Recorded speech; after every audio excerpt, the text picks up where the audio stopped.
नमस्कार दोस्तों। चुनावी मैदान में मुंडावर तहसील में इस समय 3 पार्टियां जुट चुकी हैं। भारतीय जनता पार्टी से मंजीत चौधरी, कांग्रेस पार्टी से ललित यादव और एएसपी से डॉक्टर अंजलि यादव चुनाव लड़ रही हैं। आज हमारे साथ होंगे अंजलि यादव के पति डॉक्टर विशाल यादव, मेजर ओपी यादव के पुत्र। सर, स्वागत है आपका हमारे चैनल में। नमस्कार जी। विशाल जी, जिस तरीके से डेट नज़दीक आ रही है, 25 तारीख की डेट रखी हुई है, क्या लगता है इन 2 बड़े दिग्गजों के बीच अंजलि का चुनाव कैसा रहेगा? देखिए, हमारी जो लड़ाई है वो अस्तित्व की लड़ाई है। दूसरा, हम बाबा साहब के पद चिन्हों पे हैं। हमारे लिए जो इस समय संघर्ष है कि जब बड़े बड़े फोर्सेस, बड़े बड़ी पार्टियां जिनका हम नाम ले रहे हो, उनके बीच में जो समाज है उसका बैलेंस नहीं बन रहा है। जैसे लोग जो SC ST हैं, दलित समाज हैं, नीचे वर्ग के लोग हैं, उनकी जो सामाजिक जो लड़ाई है, जो उनके ऊपर अत्याचार होता है, जो एक सोशल जस्टिस होता है, वो नहीं है और ये बहुत सालों से चला आ रहा है।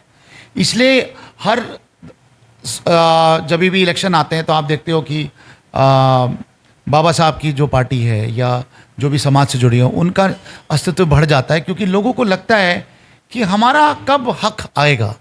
मैं एक पढ़ा लिखा इंसान हूँ, मैं अमेरिका में करके आया हूँ। अभी मैंने सोशल और लेबर के ऊपर एक आयोला का ट्रेनिंग भी ली है। तो बात यही निकल के आ रही है कि मार्जिनलाइज्ड कम्युनिटीज़ हैं, लोगों में जिनके समस्याएं हैं, जिनको पीड़ित हैं, उनकी आवाज़ कौन उठाएगा। और हमारा मुंडावर तहसील, नीमराना तहसील में भी लोग हैं जिनकी क्राय है, जो औरतें हैं जिनके ऊपर अत्याचार होता है। आपके नीमराना में आए दिन चोरी होती हैं। क्या बड़ी बड़ी पार्टियों के पास इतना टाइम है कि वो सामाजिक को सुधारें? अगर हम 21वीं सदी के जा रहे हैं, बाबा साहब अम्बेडकर की मूर्ति अभी ह्यूस्टन में लगी है, तो वहाँ भी आवाज़ आती है कि यही एक पर्सन है जिसने कॉन्स्टिट्यूशन दिया इस भारत को। और आज अमेरिका तक भी उनकी आवाज़ जाती है कि उनके अंदर जो ब्लैक एंड वाइट है उसका भी समाज सुधारक बाबा साहब के ही के लोगों की वजह से होगा। खाली दलित नहीं, पूरे भारत और पूरे युग के अंदर जैसे गांधी जी का नाम है, ऐसे बाबा साहब के पद चिन्हों पे हर आदमी चलने की आज। देखो, बाबा साहब को भुलाए कोई नहीं भूल पा रहा है। जिस तरीके से कहा जाता है कि जो भारतीय जनता पार्टी है वो बिजनेसमैनों की पार्टी है, कांग्रेस पार्टी ने भी सही काम नहीं किए हैं, वो मुसलमानों की पार्टी बताई जाती है कि वो पक्षपात करती है। जहाँ तक बात आती है बाबा साहब की ASP पार्टी जो अभी आई है, किस नज़र से देख रहे इस पार्टी को? क्या कर सकती है आने वाले समय में ASP जो पार्टी अभी चंद्रशेखर जी की है? क्या कहना चाहेंगे उसके बारे में? बहुत कम समय में चंद्रशेखर आज़ाद ने अपना एक नाम कमाया। उनको एक हीरो की तरह से लोग देखते हैं। उनके अंदर एक जज्बा है और वो गरीबों और अपने दलित समाज के एक यंग लीडर की तरह से निकल के आए, क्योंकि लोग उनसे साथ रिलेट करते हैं। मैं उनकी बात सुनना चाहता हूं कि वो सामाजिक न्याय, सोशल जस्टिस, पीड़ित लोगों के लिए क्या सोचते हैं। उनके एक तरह से मसीहा हैं, उन्हीं की वजह से हम लोग उनके साथ जुड़े हैं। पार्टियां तो आती रहती जाती हैं, और आपने बड़ी पार्टी की बात करी। जो ये देश की 2 बड़ी पार्टियां हैं, ये सत्ता पे आने की इनकी रहती है, सत्ता के लिए इनके सिस्टम बदलते रहते हैं। तो ज़्यादातर वो जो असली प्रॉब्लम है किसी भी कॉन्स्टिट्यूएंसी में जहाँ पे सामाजिक न्याय नहीं मिल रहा है, औरतें पीड़ित हैं, सोशल जस्टिस नहीं हो रहा, चोरियां हो रही हैं, लोगों को सही रास्ता नहीं दिखाया जा रहा, नशा एक मुक्त एक सोसाइटी होनी चाहिए, उसके ऊपर कोई काम नहीं करता। क्योंकि सत्ता में आने के लिए जो समीकरण है उन पे ज़्यादा रहता है। पॉलिटिकल स्पेक्ट्रम बनाने के लिए बड़ी पार्टियों का काम होता है। छोटे लोग जो होते हैं, जो छोटे वर्ग के होते हैं, और जो छोटे वर्ग के साथ जो और भी लोग होते हैं जो डे टू डे पॉलिटिक्स में नहीं होते, वो आज की समय आज़ाद समाज पार्टी की तरफ देख रहे हैं। अच्छा, जिस तरीके से देख रहे हैं कि जैसे जैसे चुनाव नज़दीक आता है, बड़े दिग्गज राजनेता जितने भी हैं वो समाज की तरफ क्यों देखते हैं, सामाजिक बातें क्यों करते हैं? जैसे मान लो चुनाव के टाइम पे हमें ये सब चीज़ें याद आती हैं। जाट को लेके चलता है, राव साहब को लेके चलते हैं। दलित समाज के वोट किसी भी पार्टी की तरफ नहीं लगाए जाते। चुनाव जीतने के बाद, हारने के बाद तो कहते हैं हमें दिए वोट डाले ही नहीं। क्या कहना चाहेंगे इस पे कि ये वोट हम कहाँ गिने? देखिए, अब ये तो जो जातिकरण का तो ये एक तरह से कास्ट सिस्टम तो चला ही आ रहा है। अब अहीर की तरफ है, जाट की तरफ है, लेकिन ऐसे समाज को आप नहीं बांट सकते। जो अपने मार्जिनलाइज कम्युनिटीज़ हैं, अपने दलित समाज हैं, वो एक समाज का हिस्सा हैं। खाली वोट बैंक की बात नहीं है, वो हमारे संपूर्ण हमें बनाते हैं।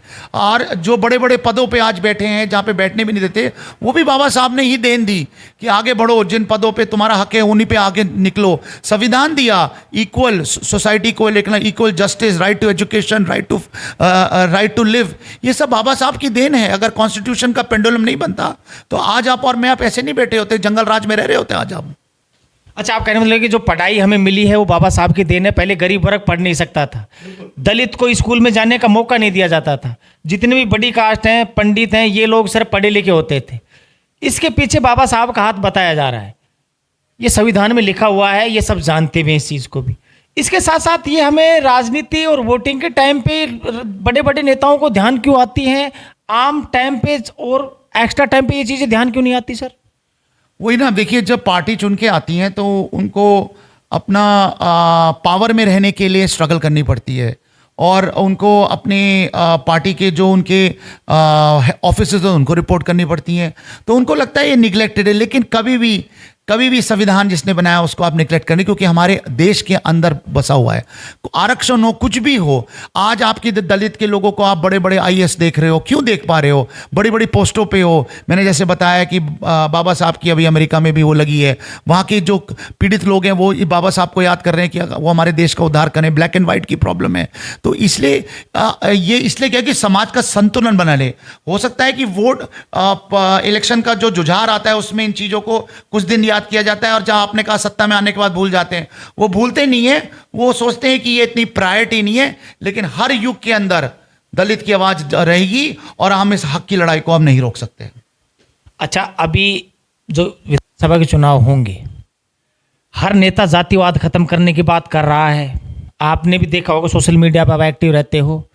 जातिवाद किस तरीके से खत्म किया जा सकता है? बड़ी कास्टें हैं वो जातिवाद की असर बात करते हैं, दलित को साइड में रखकर लोग ये कहते हैं कि भाई भाजपा पार्टी बड़ी है, कांग्रेस पार्टी बड़ी है, एएसपी या बसपा जो भी पार्टी है इसका कोई वर्चस्व नहीं है, न इनकी सीटें आती हैं, इनको आगे पीछे कहीं नहीं लगाया जाता। क्या कहना चाहेंगे कि कभी इनका भी कोई स्टैंड होगा या फिर इनकी भी कोई पहचान बनेगी पूरे देश में?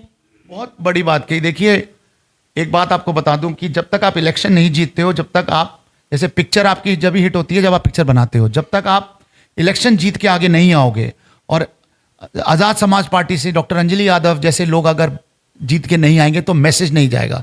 और चेंज कौन करेगा? वो वोटर चेंज करेगा। जो नेक्स्ट जनरेशन है वो ये दिखाएगी कि नहीं, दो बड़े पार्टियों के बीच में हमने डॉक्टर अंजलि को भी जिताया, जो गरीबों की मसीहा हैं और पढ़े लिखों वालों के साथ भी हैं, और हर सोसाइटी को पूरा लेके चलेंगी, और ख़ास तौर से जिनके ऊपर पीड़ित हो रही है, जिन्होंने पार्टियों ने ध्यान नहीं दिया, उनकी आवाज़ पार्लियामेंट तक पहुँचाएंगी। इसलिए ये बहुत ज़रूरी है कि वोट देने वाला और जो इलेक्शन में खड़ा वो ही इस समाज के संतुलन को निरंतर 5 साल के लिए ठीक कर सकता है। नहीं तो चुनाव में ये बात आएगी और फिर चली जाएगी, फिर आप मेरे से मिलोगे और फिर यही क्वेश्चन होगी कि कहाँ गए आपके लोग। अगर जनता मौका देती है और आप वोटिंग करके एमएलए बन जाते हैं, अंजलि यादव आपकी धर्मपत्नी, आप वो बनी आप बनी, एक ही बात है, क्या एजेंडे रहेंगे मुंडावर तहसील में? क्या काम करवा सकते हो? आपका रीजन क्या है? क्या ईगो रहेगा आपका काम करवाने के मामले? देखिए, हम सभी 36 बिरादरियों को साथ लेके चलेंगे। हो सकता है हमारी जो पार्टी है वो एक सिर्फ SC/ST को रिप्रेजेंट करती हो, लेकिन ऐसी हमारी सोच नहीं है। दूसरा, हम मैसेज ये देंगे कि सामाजिक न्याय सबके लिए ज़रूरी है, और हम लोग इस चीज़ पे लगें कि जो सोशल स्टेबिलिटी है, रोज़गार के लिए हम प्रयास करेंगे। क्योंकि मैं इंडस्ट्री से जुड़ा हुआ हूँ, तो मैं कोशिश करूँगा कि हमारे खुद के एक एजेंडा हो। हम PPP मॉडल फॉलो करने की कोशिश करेंगे, जिसमें कि सरकार और प्राइवेट की भागीदारी इक्वल हो। ये मॉडल बहुत दुनिया में हर जगह चला रहा होता है, मैनिफेस्टोज में ये लिखा नहीं जाता, लेकिन मैं आज ये दावे के साथ कह सकता हूँ कि मैं ज़्यादा से ज़्यादा यूथ को मुंडावर और नीमराना, जो इंडस्ट्रियल एरिया भी है और मुंडावर उसका पार्ट है, हम रोज़गार दिलाने की कोशिश करेंगे। हम स्किल डेवलपमेंट की तरफ जाएंगे, हम लोगों को नए इनिशिएटिव कोशिश करेंगे, और हम डॉक्टर अंजलि यादव से सारे काम वो करवाएंगे जो मुंडावर और नीमराना के यूथ को आगे बढ़ाएं, और कंधे से कंधा मिला के, और उनको निराश ना हो कि एक ऐसे परिवार से विधायक आई हैं जिसके पूरा परिवार उनके साथ लगा हुआ है, और हम अपनी पूरी जान ठोक देंगे। अच्छा, जिस तरीके से सोशल मीडिया पे एक बात बहुत से काफ़ी दिनों से चल रही है कि भाई जो आरक्षण है एसटी और एससी के पास, उसको ख़त्म किया जाए, सभी समाज को बराबरी का एक हक दिया जाए। एक छोटी समाज जो है वो 40% में लग जाती है, जर्नल में ओबीसी वगैरह में 80% के भी घर बैठे हैं। तो इस चीज़ को बराबरी पे करना चाहिए। क्या कहना चाहेंगे कि ये होना चाहिए, नहीं होना चाहिए? देखिए, बहुत अच्छा सवाल है, लेकिन ऐसा है कि अब हमारा जो देश प्रधान है उसमें जो जमींदारी सिस्टम था, जैसे एक आदमी के पास करोड़ों रुपए की ज़मीन है, वो उस कास्ट से आता है, तो फिर जब समाज का संतुलन बनाने के लिए बाबा साहब ने और बाद में लोगों ने इस चीज़ को आगे बढ़ाया कि रिजर्वेशन का गलत उपयोग नहीं होना चाहिए। बट अगर किसी को आईएएस का एग्ज़ाम में जाना है, यूपीएससी में जाना है, कोई सरकारी पोस्ट है और वो उसके पीड़ित नहीं है, 200 रुपये तक खाने के लिए नहीं है, तो वो अपने बच्चों को क्यों ना, तो भारत उसको ये आज़ादी देता है कॉन्स्टिट्यूशन कि आप राइट टू एजुकेशन है, आप प्रोग्रेस कर सकते हैं, आपकी कास्ट या आपके कोई के समाज से आपको नहीं रोका जाएगा। तो हर बच्चा बड़े बड़े पदों पे आना चाहता है, जहां पे मैं और आप जैसे भी सोचते हैं कि हम आगे आएंगे, और आपकी मीडिया में भी आगे बच्चे आना चाहते हैं समाज से। लोगों का ये कहना है कि जातिवाद को खत्म करना चाहिए। फिर ये जाति प्रमाण पत्र क्यों बनवाए जा रहे हैं, क्यों हमें जात पात का नाम लिया जा रहा है? बस ये खाली ढपोसले हैं कि भाई जात पात को खत्म करो, एक जगह रहो, इन सब चीज़ों को हटा दो। ये दिखावा क्यों? नहीं, देखिए, कुछ चीज़ें ज़रूरी होती हैं, जैसे कि अगर आप जाति के हिसाब से अगर आते हैं, तो मैं इसको चुनाव से नहीं, आपने जो मेरे क्वेश्चन पूछा कि रिजर्वेशन या कोई भी चीज़ सोसाइटी में बैलेंस के लिए ज़रूरी होती है कि कोई जो लास्ट पर्सन है उसको कहीं मौका ना रह जाए, कहीं वो पीछे ना रह जाए कि वो सामने वाला क्योंकि अपर कास्ट से था या और कोई ऐसी बात थी कि उसको ज़्यादा अच्छी शिक्षा मिली, तो वो बच्चा आगे अपना हुनर दिखाए और उस चीज़ को हासिल करने की कोशिश करे। तो समाज में एक बैलेंस बनना बहुत ज़रूरी है इस चीज़ के लिए। आने वाले चुनाव में कोई मैसेज जनता तक पहुंचाना चाहते हो? अपनी जो धर्मपत्नी आपकी लड़ रही है उसके बारे में कुछ जनता को बताना चाहते हो कि वो क्या कर सकती हैं? ये सब चीज़ें आप जनता क्या मैसेज रहेगा आपकी तरफ? देखिए, मैं जनता से ये अनुरोध करता हूँ कि मेरी धर्मपत्नी डॉक्टर अंजलि यादव को आप भारी मतों से जिताएं। और उसके पीछे ये कारण इसलिए नहीं है कि वो मेरी पत्नी है, वो एक जुझारू नेता हैं, उनमें जनता के लिए दर्द है। वो किसी महिला से मिलती हैं, किसी बच्चों से मिलती हैं, तो वो अपने परिवार की तरह मिलती हैं। और उनको हमने इसी तरह से बोला है कि मेजर साहब का ये परिवार था, इस परिवार को हमें समेटना है। बड़ी बड़ी पार्टियां हैं, हमारे लिए आगे का रास्ता बहुत कठिन होने वाला है। तो हम आपसे अनुरोध करते हैं कि खाली नंबरों पे या जाति पे ना जाएं, और बड़ी बड़ी पार्टियों का भी सम्मान है, लेकिन इस आज़ाद पार्टी को इस बार मौका दें और अंजलि यादव को भारी मतों से जिताएं और अपनी खुशहाली, अपने सक्सेस और अपने परिवार की उन्नति के लिए डॉक्टर अंजलि यादव को आप विजय बनाएं और विधानसभा पहुंचाएं। धन्यवाद सर, बहुत अच्छी बात बोली आपने। तो ये थे हमारे साथ विशाल यादव, मेजर ओपी यादव के पुत्र। इनकी पत्नी अंजलि यादव यहाँ से एएसपी चुनाव लड़ रही है। मैं आपका साथी BL Chaudhary, real India network से। जय हिंद, जय भारत।